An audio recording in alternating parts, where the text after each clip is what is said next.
ভারতীয় মুসলমানরা যেন রোহিঙ্গাদের মতো আবার আমাদের এখানে একটা নতুন স্রোত তৈরি না হয় আসার, তাদের জীবন নিয়ে তারা চলতে পারে এবং আমরা স্বাধীন থাকতে পারি, এটার জন্য আমাদের সর্বাত্মক সচেতনতা, সতর্কতা দরকার। যতটুকু এর মধ্যে গত এক সপ্তাহের মধ্যে আমাদের গভর্নমেন্ট যেভাবে উত্তর দিয়েছে, আমার কাছে মনে হয়েছে গত 30 বছরের মধ্যে মনে হয় সবচেয়ে বড় স্টেপ নিয়েছে গভর্নমেন্ট, যে বলছে যে ওই দেশের মুসলমানদের ব্যাপারে আপনাদের মনোযোগ দেওয়া উচিত, এরকম কি জানি কথা বলছে, এবং ওদের ভিতরে একটা জ্বলনি উঠে গেছে সঙ্গে সঙ্গে, এবং দ্রুত রিয়েক্ট করছে যে আমাদের ব্যাপার নিয়ে তাদের মন্তব্য করার দরকার নেই।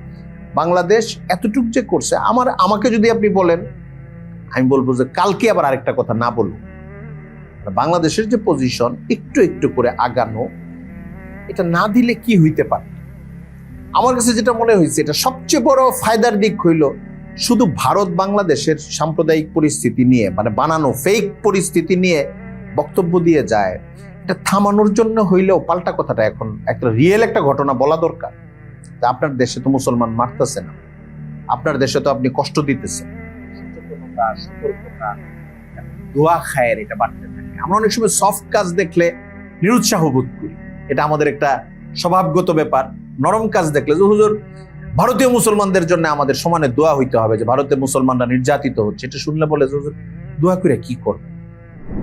ইন্ডিয়াতে এই ওয়াকফের জন্য আইন হওয়া, অথবা এই যে রং ছিটানোর জন্য মুসলমান নির্যাতন করা, ব্যাপারটা এই জায়গায় থামানো না।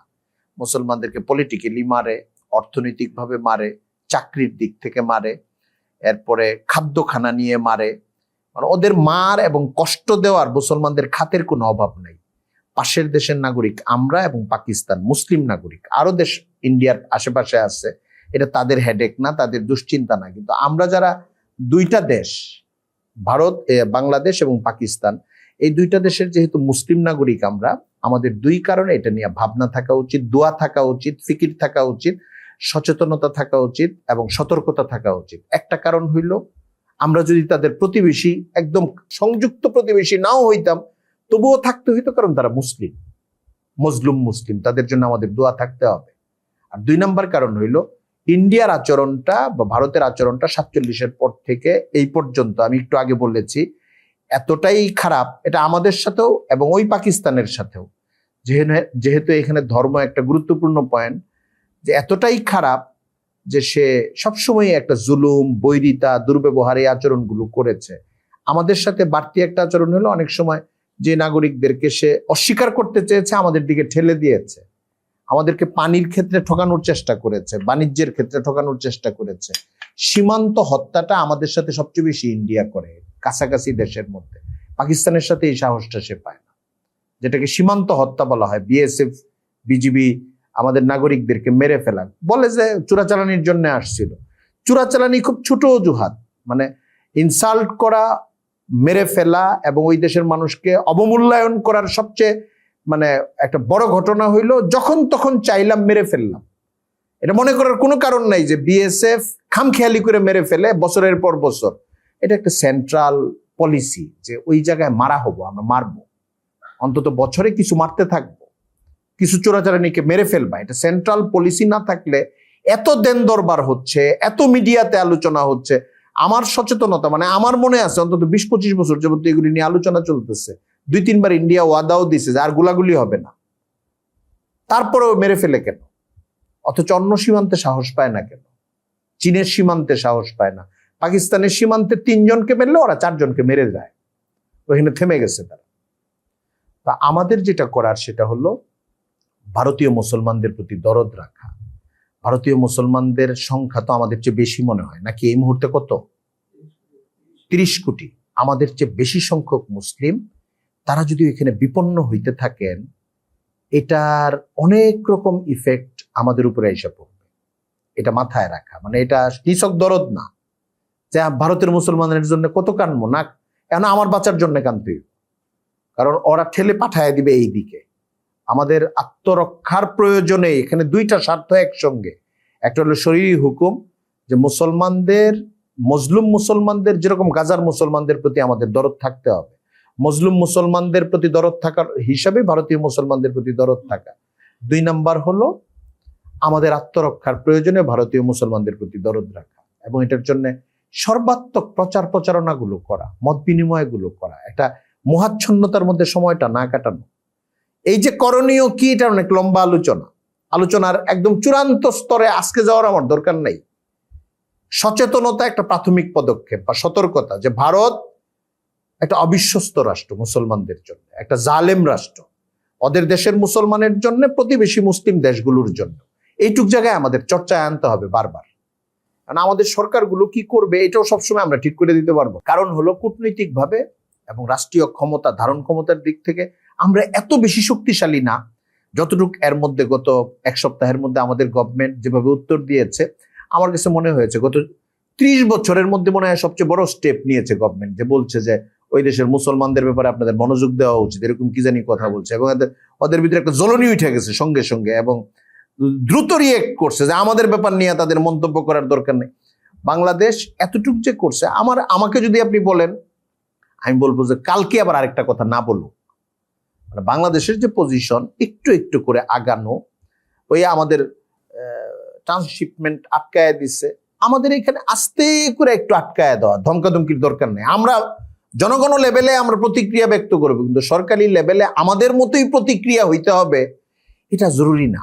সরকার একটু একটু করে আগাবে, একটু একটু করে টাইট দিবে, যেন যা হওয়ার তা যেন হয়। আমাদের যে স্বাধীনতাটা বজায় থাকা দরকার, আমাদের যে স্বয়ংসম্পূর্ণতাটা বজায় থাকা দরকার, আমাদের এই যে, আমি এটা অনেক ভাবছি বিবৃতিটা দেওয়ার পরে, যখন প্রেস সচিব সাহেব বললেন যে ভারতের এই বিষয়টার ব্যাপারে আমরা, ওনার বক্তব্যটা নিয়ে দিলেন, আমি ভাবছি এটা না দিলে কি হইতে পারত। আমার কাছে যেটা মনে হয়েছে, এটা সবচেয়ে বড় ফায়দার দিক হইল শুধু ভারত বাংলাদেশের সাম্প্রদায়িক পরিস্থিতি নিয়ে, মানে বানানো ফেক পরিস্থিতি নিয়ে বক্তব্য দিয়ে যায়, এটা থামানোর জন্য হইলেও পাল্টা কথাটা এখন একটা রিয়েল একটা ঘটনা বলা দরকার।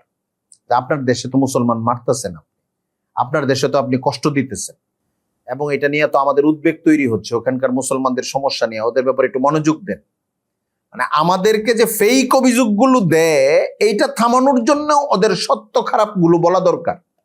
এটা যদি আপনি ভদ্রতার কারণে অথবা কূটনৈতিক চাপের কারণে বলতে সাহস না পান, তাহলে আগামী 10 বছর, 20 বছর, 40 বছর পর্যন্ত এই ফেক অভিযোগগুলোই রিয়েল অভিযোগের মতো প্রতি বছরে 10-15 বার আপনার শুনতে হবে, মনে হবে এখানে আপনি হিন্দু মেরে ফেলতেছেন। এই জন্য আপনি যদি সত্য 5টা ঘটনা বলে সরকার, যে খুব বিনয়ের সাথেই বলে, একটু নরম করেই বলে যে আমাদের চোখে পড়ছে, সংবাদ মাধ্যমে আসছে, আপনারা এই বিষয়গুলো একটু সুরাহা করবেন বলে আশা করি, ছাত করে চেতা উঠবে, কিন্তু পরেই এটা অন্যরকম একটা কাউন্ট হবে, বোঝা যাবে যে বাংলাদেশ অন্তত 10 বার নোট দিয়েছে এইসব ঘটনায়। তা আমি যে কথা বলতে চেয়েছিলাম, আমাদের লেভেল আর গভর্নমেন্ট লেভেল আচরণ একরকম হবে না, গভর্নমেন্টে যেই থাকুক। আমি এখনকার গভর্নমেন্টকে খুব মুগ্ধতার সাথে বলতেছি এমন না, আগের গভর্নমেন্টের চেয়ে তো ভালো, ফেসিবাদীদের চেয়ে তো ভালো। এখন সামনে যেই আসুক, যদি এই ধারাটা ঠিক রাখে, তাহলে আমাদের একটা বড় কাজ হয়। লেভেলে আমরা স্বাধীন মানে নৈরাজ্যকর আচরণের জন্য না, কিন্তু মানুষকে, মন্ত্রী যে কথাটা বলতে পারবে না, পররাষ্ট্রমন্ত্রী যে কথাটা বলতে পারবে না, প্রধান উপদেষ্টা যে কথা বলতে পারবে না, এটা ওনাদের সীমাবদ্ধতা আছে, ওনারা ওনাদের জায়গায় থাকুক। বড় বড় পলিটিক্যাল দলের হেডরা যে কথাটা বলতে পারবে না।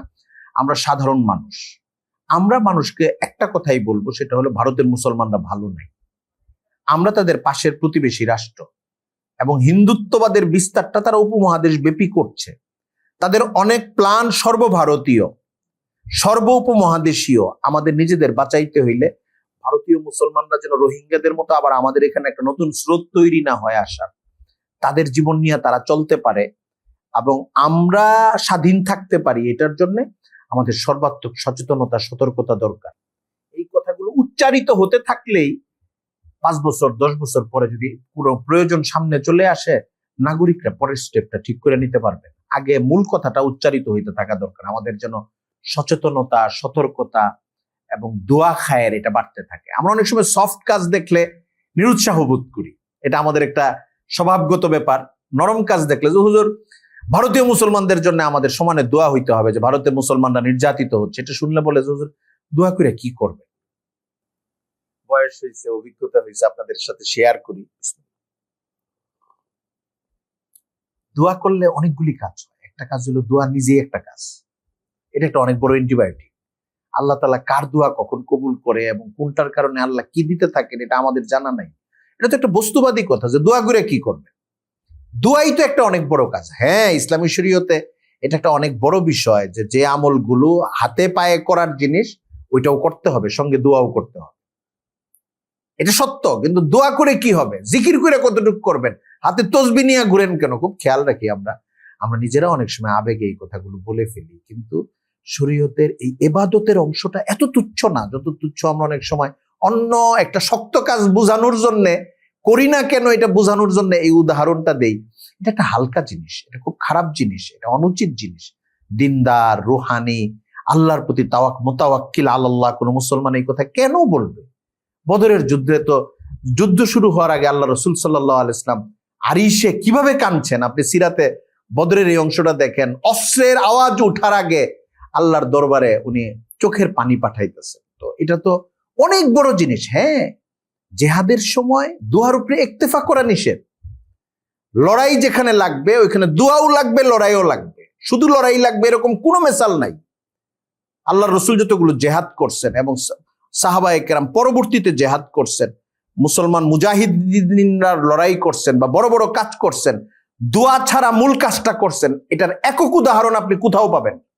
যদি পান, যে এখানে বর্ণনা নাই, আপনি লম্বা বর্ণনা পড়লে আপনি দোয়াটা সংযুক্ত পাবেন, সদকা সংযুক্ত পাবেন।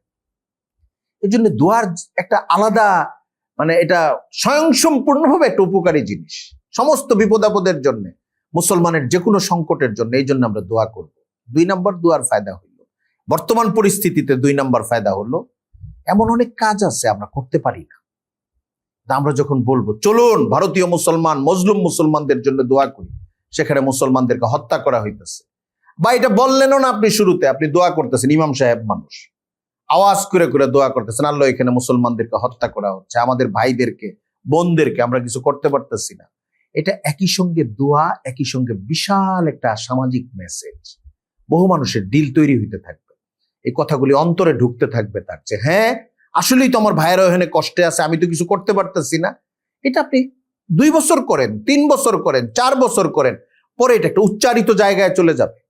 আজকে ভারতের ব্যাপারে আমাদের সরকারের যে একটা স্ট্রেংথনেস দেখেন, এটা কি আজকের তৈরি করা?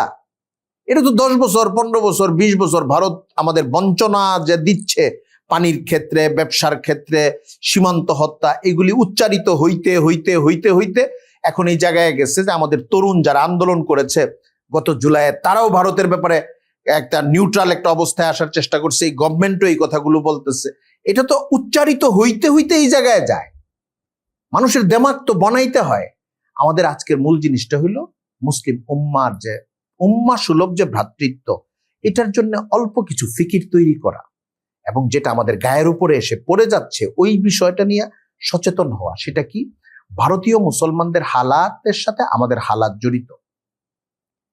অনেকদিন পর্যন্ত আমার কাছে মনে হয়েছে যে ভারতীয় মুসলমানদের হালাতটা তাদের হালাত, কিন্তু হাসিনার পতনের পরে তাদের বিভিন্ন আচরণ, হিন্দুত্ববাদী বিস্তার, বাংলাদেশ শুধু না পুরো উপমহাদেশব্যাপী একটা হিন্দুত্ববাদী বিস্তারের চেষ্টা, আমাদের পার্বত্য চট্টগ্রামে নানা রকম ইন্ধন দেওয়ার চেষ্টা, এই চিকেন নেকের আলোচনা ওঠার পরে তাদের যে প্রতিক্রিয়া, এবং ভারতীয় মুসলমানদেরকে যেইভাবে আইনগতভাবে, আদালতগতভাবে, সংসদীয় ধারাগতভাবে, রাজনৈতিকভাবে, ধর্মীয়ভাবে, আর্থিকভাবে বঞ্চিত করার যে একটা চতুর্মুখী চক্র তৈরি করছে, তখন আমার কাছে মনে হয়েছে এটা আলটিমেটলি তো এরা নেমে আসবে পরে বাংলাদেশের দিকে।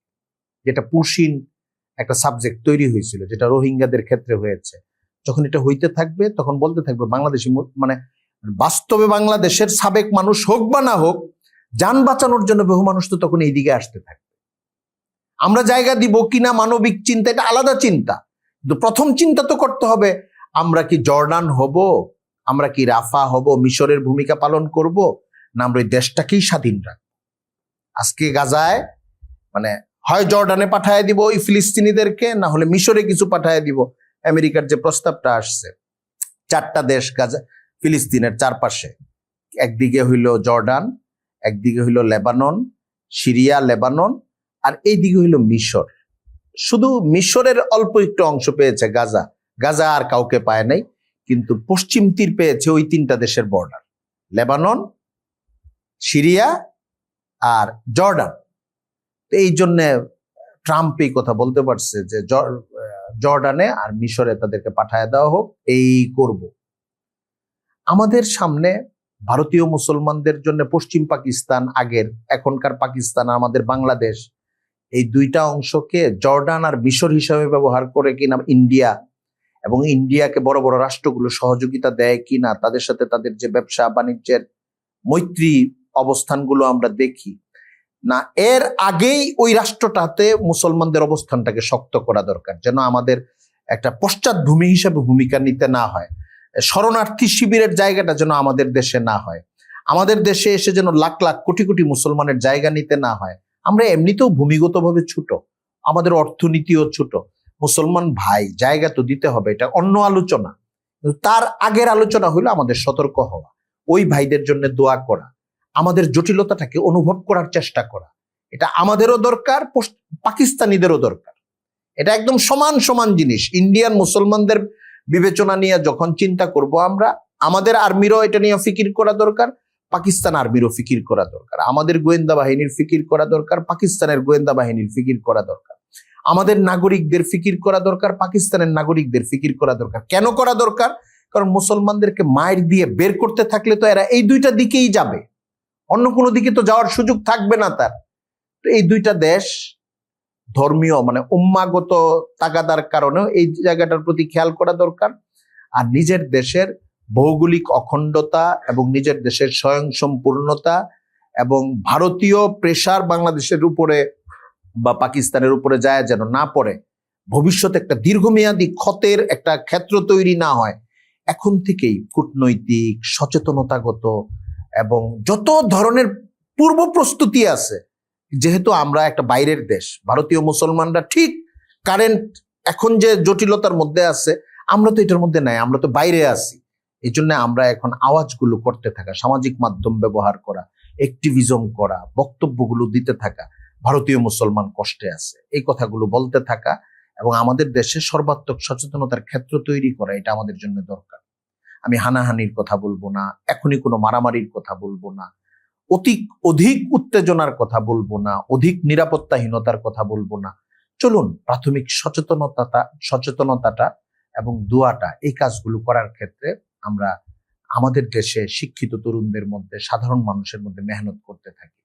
তাহলে হতে পারে এমন, তারা যে মাত্রার ক্ষতি করতে চাচ্ছে এই মাত্রার ক্ষতি করতে পারবে না। আর আরেকটা হলো কি, ভারত নামক রাষ্ট্র শুধু না, এই পরিমাণ জুলুমবাজ কোন রাষ্ট্র যারা সাম্প্রদায়িক বর্বরতার মেজাজ নিয়ে জুলুম করে, শুধু ভারতে যেসব ফুটেজ আমি চোখের সামনে দেখি, আমার কাছে মনে হয় এটা এমনিও বেশি দিন টিকবে না। এই রাষ্ট্র তাদের বর্বরতার কারণে, তাদের জুলুমের কারণে মানুষের চোখের পানি যেভাবে ঝরাচ্ছে, কিন্তু টিকবে না। এটা তো হইলো আল্লাহ তাআলার ফয়সালা হবে যখন তখন। মজলুমদের একই সঙ্গে দুইটা কাজ করা দরকার। ওয়ালাইকুম আসসালাম। একটা হলো মজলুম হওয়ার কারণে দোয়া করা, আরেকটা হলো প্রতিরোধের উপায় খোঁজা। আমাদের এই উপায়গুলো খোঁজার চেষ্টা করা। আজকের আলোচনা একটু এলোমেলো হয়ে গেছে। আমি মূল বিষয়টা হলো এই জায়গাটা খেয়াল করা যে আমাদের উম্মা ভ্রাতৃত্ব, ভারতীয় মুসলমানদের ব্যাপারে আমাদের যেটা করণীয় জিনিস, এটা যেন আমরা করণীয় করতে পারি, সচেতন নিজেরা হই, অন্যদেরকে সচেতন করি। এবং ভারতীয় মুসলমান, ইসরায়েলের, ফিলিস্তিনের মুসলমান, তারা যেভাবে একটা সর্বাত্মক আক্রমণের মধ্যে থাকে, তাদের পাশের দেশের মানুষ আমরা ভারতীয় মুসলমানদের ক্ষেত্রে, এই জায়গাগুলোতে আমাদের নিজেদের স্বার্থ বা স্বাধীনতা, স্থিতি, শান্তি যেন বিপন্ন না হয়, এটার প্রতিও যেন আমাদের একটা মনোযোগ থাকে। আল্লাহ তাআলা আমাদেরকে তৌফিক দান করুন, হেফাজত করুন, ভারতীয় মুসলমান ভাই বোন সকলকে হেফাজত করুন। ওয়া আখিরু দাওয়ানা আনিল হামদুলিল্লাহি রাব্বিল আলামিন।